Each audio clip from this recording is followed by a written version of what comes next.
Mary Walker was a highly unusual woman of her era. She was one of a select few of her gender who had qualified as a medical doctor after graduating from New York's Syracuse Medical College in 1855.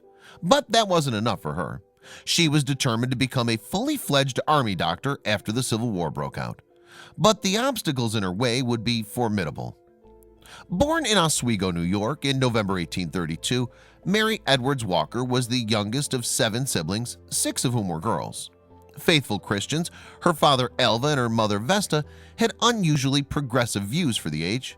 They brought their children up to question born authority and orthodox beliefs about society. In particular, Vesta and Alva had radical views on the position of women in the 19th century America.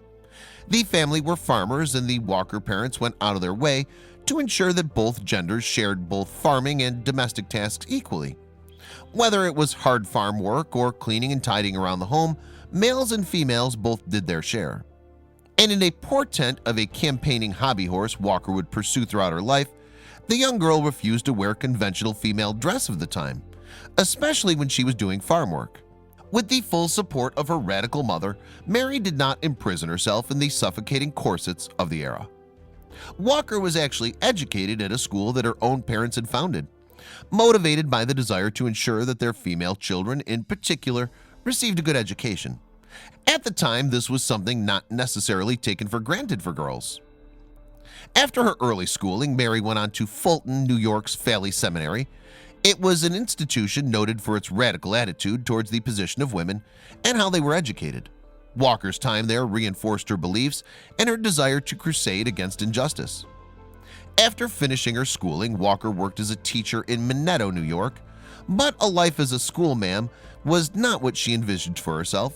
In fact, from her childhood, she'd been fascinated by her father's collection of medical books, and it was towards medicine that she was drawn when she was older. So Walker's work as a teacher had one goal: to save enough money to put herself through medical school. This she duly did, entering New York Syracuse Medical College. Unsurprisingly, given the attitudes of the mid-19th century, there were no other women in Walker's class. Nevertheless, she achieved her graduation in 1855, being awarded honors too. Walker was 22 years old when she set herself up in private practice, and in 1855 she married one of her contemporaries at Syracuse, Albert Miller. True to form, at her wedding she wore a knee-length skirt with pants beneath, shocking garb for a bride in those days. She also refused to utter the word obey in her marriage ceremony, and after the wedding she continued to use her own surname. Sadly, the marriage ended after 13 years, with Walker claiming that her husband had been unfaithful.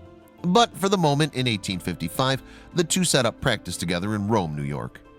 However, the enterprise was not a success, largely because people had little faith in the idea of a female doctor.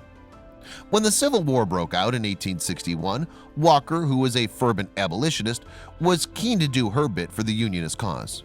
Naturally, since she was a qualified doctor, she wanted to become an army medic so she could tend to wounded Unionist troops. But her gender was to count against her yet again. So Walker volunteered her services as a surgeon to the Unionist Army. She was prepared to work without pay. She was offered the chance to serve as a nurse, but at first she refused to accept this downgrading of her hard-earned skills.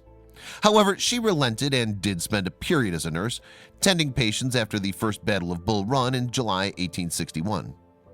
But then she did take on the role of surgeon, albeit unpaid. Walker worked behind the Union lines, treating casualties from the Battle of Fredericksburg in Virginia in December 1862 and at the September 1863 Battle of Chickamauga.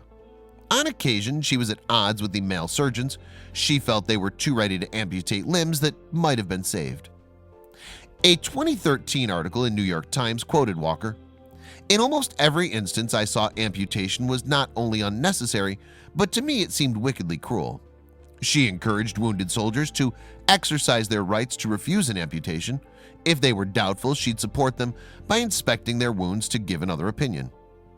As the war rolled on, Walker kept on lobbying for a formal position as an army surgeon rather than as a contracted civilian. But she continued to work as her civilian surgeon anyway, work that often put her in the dangerous position of needing to cross enemy lines.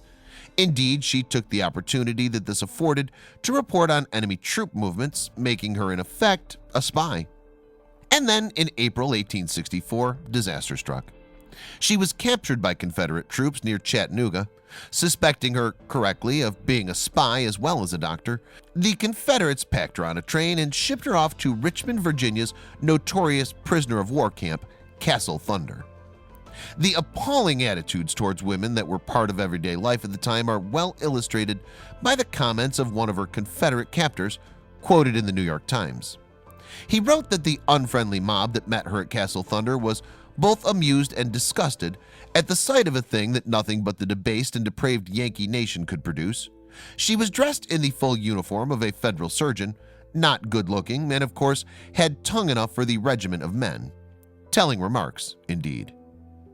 After 4 months of imprisonment, Walker was released in August 1864 in a prisoner exchange.